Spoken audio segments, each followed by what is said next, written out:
Mr. Ghosh, you've been looking at the numbers, you have some more details now.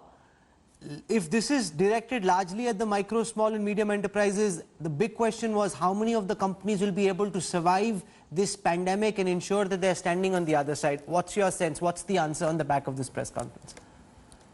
Yeah, I think, Rahul, it's a very well-crafted package because throughout the course of the speech, I was estimating what is the actual announcement and what is the direct impact on fiscal. I think the way the program has been structured, the direct impact on fiscal deficit, the cash outgo, which we'll call, even though the announcement has been around 6 trillion, the direct announcement will be actually less than 1 trillion. And the rest are made of loans, guarantees, others. So that's, I think, is the first thing to note.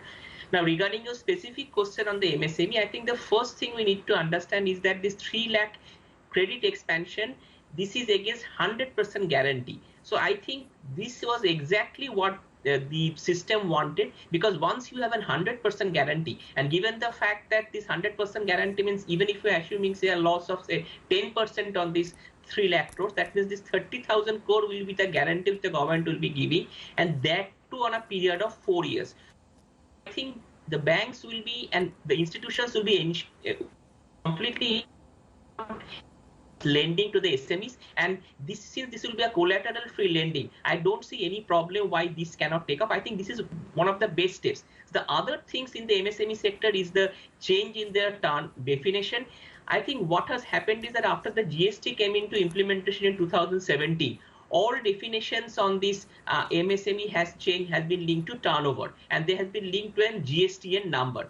So now that we are changing the definition and blurring the distinction between manufacturing and services, and will be mapping it to this GSTN number, so banks actually will find it easier to extend loans to these credit-worthy MSMEs, which were actually not earlier possible because of the definitional problem. So this is another very good thing which has happened.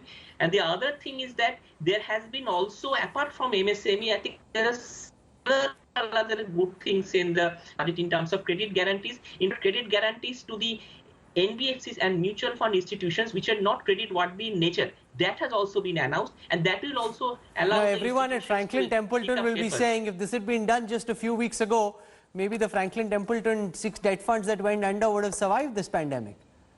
Yes, so I think these are all good steps, and I think it addresses all sections of the society, the MSME in particular, and given the fact that we are going through an unprecedented situation, we want to buy time. So the only question was how do we address the package? This has been a very carefully structured package so that the impact on fiscal is minimal, and we have the largest bang from the buck.